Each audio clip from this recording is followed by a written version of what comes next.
2021년 6월 5일 토요일, 오늘 이 아침에는 갈라디아서 2장 1절부터 10절까지의 말씀을 함께 묵상하겠습니다.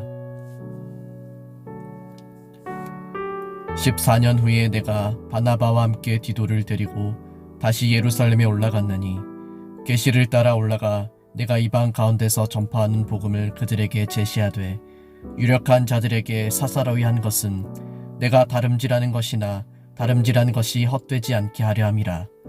그러나 나와 함께 있는 헬라인 디도까지도 억지로 할례를 받게 하지 아니하였으니 이는 가만히 들어온 거짓 형제들 때문이라.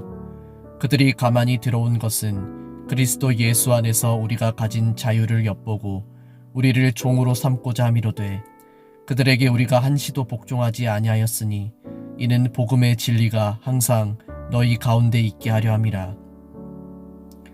유력하다는 이들 중에 본래 어떤 이들이든지 내게 상관이 없으며 하나님은 사람을 외모로 취하지 아니하시나니 저 유력한 이들은 내게 의무를 더하여 준 것이 없고 도리어 그들은 내가 무할례자에게 복음 전함을 맡은 것이 베드로가 할례자에게 맡음과 같은 것을 보았고 베드로에게 역사하사 그를 할례자의 사도로 삼으신 이가 또한 내게 역사하사 나를 이방인의 사도로 삼으셨느니라. 또 기둥같이 여기는 야고보와 게바와 요한도 내게 주신 은혜를 알므로 나와 바나바에게 친교의 악수를 하였으니 우리는 이방인에게로 그들은 할례자에게로 가게 하려 함이라. 다만 우리에게 가난한 자들을 기억하도록 부탁하였으니 이것은 나도 본래부터 힘써 행하여 왔노라. 아멘. 잠시 기도하시겠습니다. 우리 안에서 언제나 선한 일을 시작하시며 뜻하신 바를 이루어 가시는 하나님, 오늘도 우리들에게 당신의 말씀을 허락하시고 진리 앞에 서게 하시니 감사드립니다.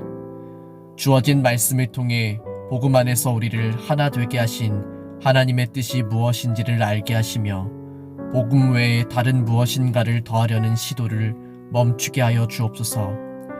오늘 하루도 우리를 자유하게 하신 그리스도의 사랑 가운데 오직 다른 것이 아닌 나를 나 되게 하신 말씀 붙잡고 나아가게 하시며 모든 상황 속에서 오직 하나님의 유익만을 추구하는 그리스도인으로 살아가게 하여 주옵소서. 예수님의 이름으로 기도드립니다. 아멘. 계속되는 사도 바울의 자전적인 고백은 이제 장면을 옮겨 14년 후 그가 자신의 동역자 바나바와 디도와 함께 예루살렘에 방문했던 것을 기록하여 주고 있습니다. 사도 바울이 예루살렘에 올라간 이유에 대해서 2절 말씀을 보면 그가 예루살렘에 올라간 것은 계시를 따른 것이었으며 더 나아가 자신이 복음을 위하여 수고한 것이 헛되지 않게 하기 위함이라고 기록하고 있습니다.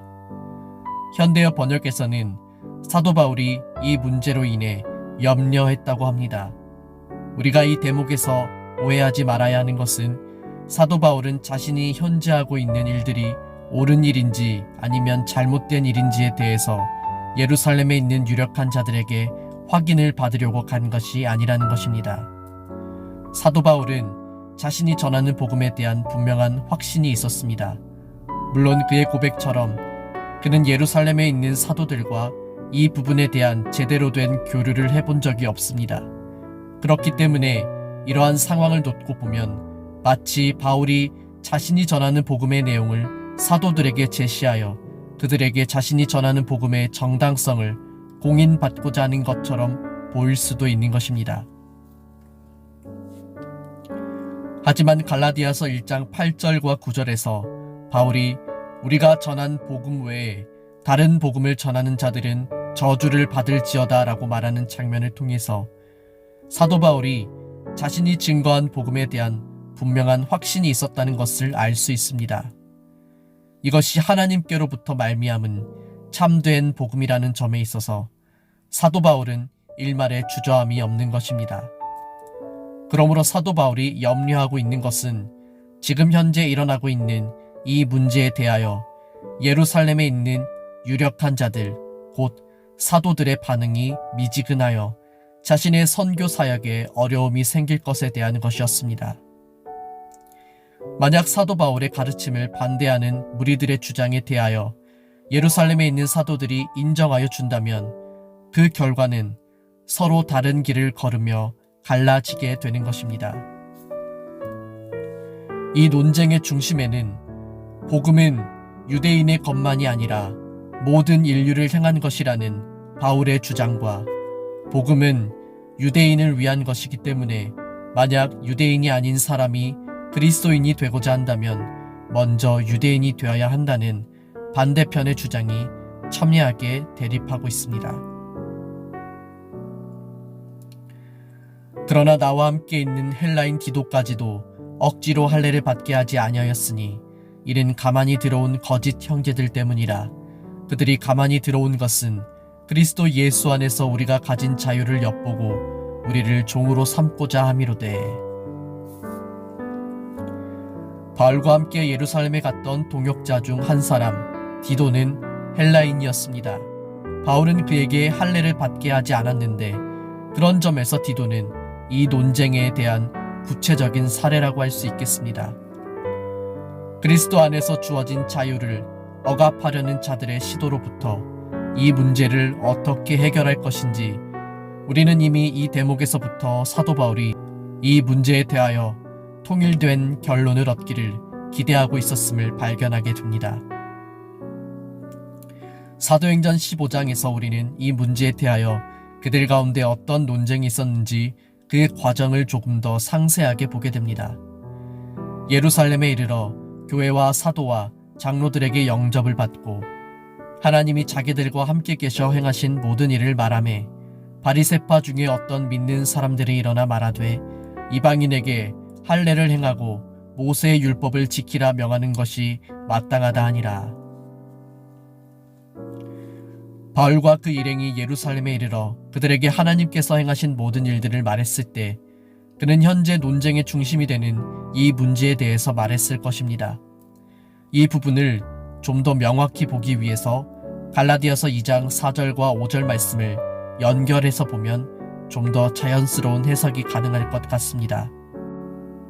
그러므로 이 논쟁을 종결짓기 위한 키로서 디도는 아주 중요한 역할을 하게 될 것입니다. 할례를 받지 않은 이방인 그리스도인인 디도를 주 안에서 한 형제로 받아들일 것인가 받아들이지 않을 것인가는 향후 이 논쟁의 향방을 정할 중대한 결정이 되는 것입니다. 사도들 가운데 이방인 백부장 고넬료에게 복음을 전한 경험이 있는 베드로가 일어나 말합니다.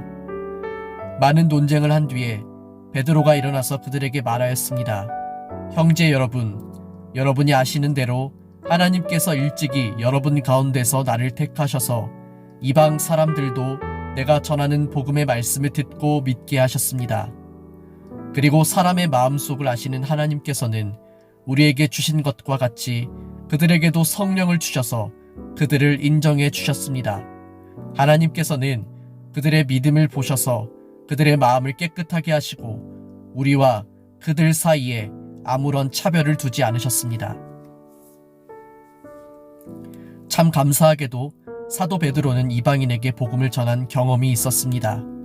그 일을 통해 그는 하나님께서 참으로 사람을 외모로 취하지 않으시고 어느 누구든지 하나님을 경외하는 사람에게 복음이 증거되어 그를 구원하기를 기뻐하신다는 사실을 알게 되었습니다. 우선 사도 베드로는 이방인에게 복음이 증거되는 문제에 대하여 그것이 하나님께서 옳게 여기시는 바이며 자신도 그 일에 쓰임을 받았던 자로서 사도 바울의 이방인을 위한 선교 사역에 힘을 실어주고 있습니다. 하나님께서 이미 이 일이 일어나기 전에 사도 베드로를 통해 이와 같은 일을 행하신 것은 참으로 놀라운 은혜가 아닐 수 없습니다. 계속해서 베드로는 말합니다. 그런데 지금 여러분은 왜 우리 조상들이나 우리가 다 감당할 수 없던 멍에를 제자들의 목에 메워서 하나님을 시험하는 것입니까? 우리가 주 예수의 은혜로 구원을 얻고 그들도 꼭 마찬가지로 주 예수의 은혜로 구원을 얻는다고 우리는 믿습니다. 사도 베드로는 이 논쟁에 대하여 그들에게 우리도 다 감당할 수 없는 멍에를 씌워 하나님을 시험하지 말라고 말한 후 우리가 주 예수의 은혜로 구원을 얻고 이방인들도 마찬가지로 주 예수의 은혜로 구원을 얻는다고 말합니다. 우리는 이와 같은 사실을 통해 예루살렘에 있는 사도들과 장로들이 할례를 받지 않은 이방 그리스도인인 디도를 주 안에서 한 형제로 맞아들이기로 결정했다는 것을 알 수 있습니다. 참된 복음은 모든 그리스도인을 하나 되게 합니다. 우리는 이 말씀을 통해 하나님의 은혜로 구원받은 자들에게 다른 무엇인가를 더하여 그리스도 안에서 주어진 자유를 억압하는 일이 복음과 상관없는 일이며, 그것은 주 안에서 하나 된 형제 자매를 다시 갈라지게 하는 행위라는 것을 확신하게 됩니다. 10절에서 우리는 예루살렘에 있는 사도들이 사도 바울에게 부탁한 것이 무엇인지 알게 됩니다. 그것은 예루살렘에 있는 가난한 자들을 기억하여 도움을 달라고 부탁한 것입니다. 서로 각기 다른 문제가 있었지만 그들은 복음 안에서 한 마음과 한 뜻이 되어 서로의 문제를 이해하고 그 문제를 해결하는데 하나 되어 도움을 주는 관계가 되고 있음을 보게 됩니다. 그러므로 오늘 말씀이 우리들에게 주시는 바 교훈이 무엇입니까? 모든 그리스도인들은 복음 안에서 참된 연합을 이루어야 한다는 것입니다. 우리는 오늘 본문의 말씀에서 복음 안에서 참된 연합이 어떻게 이루어지고 있는지를 보았습니다. 그 첫 번째는 복음 안에서 각 사람에게 차별을 두지 않는다는 것입니다. 인종, 문화적 배경, 사회적 지위와 상관없이 우리는 그리스도 안에서 모두 한 형제요 자매라는 사실을 기억해야 합니다. 교회는 예수 그리스도의 몸된 공동체로서 그 누구에게도 차별 없는 하나님의 사랑과 은혜를 베풀어야 합니다. 우리가 본문의 말씀에 나타난 이 문제를 오늘날 우리들의 문제로 여겨야 하는 것은 이 시대에도 복음 안에서 참 연합을 이루어야 할 교회가 여러 가지 복음 외의 문제로 인해 서로 연합됨을 거부하고 갈라지는 일들이 있기 때문입니다. 무엇이 하나님의 선을 이루는 것인가에 관심을 가지기보다 내가 속한 집단의 유익을 구하다 보니 교회는 자연스럽게 둘로 셋으로 나뉘게 되고, 그 결과는 끊임없이 반복되는 갈등과 다툼 끝에 갈라지게 되는 것입니다. 오늘 본문의 말씀에서 유대인이었던 사도들이 이방인인 디도를 주 안에서 한 형제로 맞아들이기로 한 결정에 어떤 외모적인 문제나 신분적인 문제가 결합되어 있었습니까? 그렇지 않습니다. 그들은 그가 비록 유대인이 아니었을지라도 자신들과 동일하게 하나님의 은혜로 구원받은 한 형제로 인정하여 주었습니다. 그들이 이 사실을 인정하는 데 있어서 어떤 다른 외부적인 요인이 조금도 있지 않았다는 것을 알 수 있습니다. 그러므로 우리가 참 하나됨, 연합을 이루기 위하여 하나님이 우리에게 주신 은혜 외에 그 어떤 다른 것도 형제 자매를 향하여 내세우지 않아야 합니다. 오직 하나님의 은혜로 우리 모두가 주 안에서 한 형제요 자매가 되었음을 기억하고 서로를 향해 차별 없는 마음으로 오직 그리스도의 사랑으로 서로를 존중하고 섬기는 공동체를 이루어 나아가야 합니다. 둘째로, 우리 각 사람에게 주어진 다양함을 인정하여 참된 연합을 이루어 가야 합니다. 사도 바울은 자신의 사명이 유대인에게 복음을 전하는 것에 있지 않고 이방인을 위한 것에 있으며 그것이 하나님께서 자신을 위해 예비하셨던 길이라는 것을 갈라디아서 1장 16절에서 고백했습니다. 갈라디아서 2장 7절에서 바울은 이렇게 말합니다.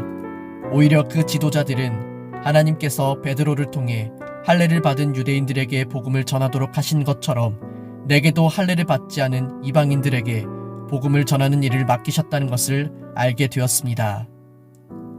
이 회의를 통해 그들이 발견하고 인정하고 수용한 것은 서로가 맡은 사명이 다르지만 우리가 같은 복음의 길 위에서 걷고 있다는 것이었습니다.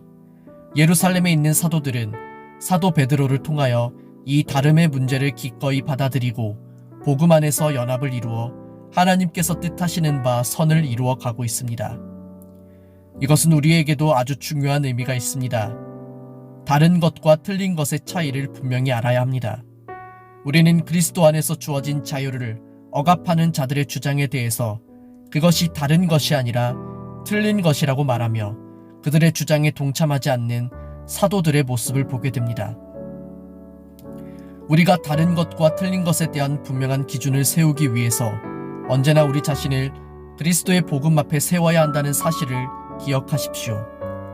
사도 바울과 베드로를 비롯한 예루살렘에 있는 사도들이 복음 안에서 다름을 인정하고 하나 된 것처럼 우리들도 오직 그리스도의 복음 안에서 다른 것과 틀린 것을 분별하여 우리 안에서 발생하는 갈등의 문제들을 해결해야 할 것입니다. 또한 다름의 문제가 우리들에게 걸림돌이 되지 않기 위해서는 언제나 남을 나보다 낮게 여기는 자세가 필요함을 기억하십시오. 내 방식이 너보다 낫다, 내 생각이 너보다 옳다는 식의 자세는 성령이 하나 되게 하신 것을 힘써 지키는 것이 아니라 힘써 무너뜨리는 행위입니다. 서로의 다양함과 다름을 인정하고 수용하며 우리들이 추구해야 할 것은 진정한 하나님 나라를 이 땅 가운데 이루어가는 것입니다. 기억하십시오. 우리는 언제나 복음을 위한 일에 더욱 하나가 되어야 합니다. 주의 깊게 성령님께서 우리 가운데 무엇을 이루고자 하시는지를 영적으로 깨어 민감하게 살피고 끊임없이 갈등과 다툼을 만들어내는 이 세상 가운데 하나님께서 기뻐하시는 복음 안에서의 참된 연합을 이루어 하나님의 영광을 나타내는 그리스도인 하나 된 교회가 되기를 우리 주 예수 그리스도의 이름으로 간절히 축복합니다.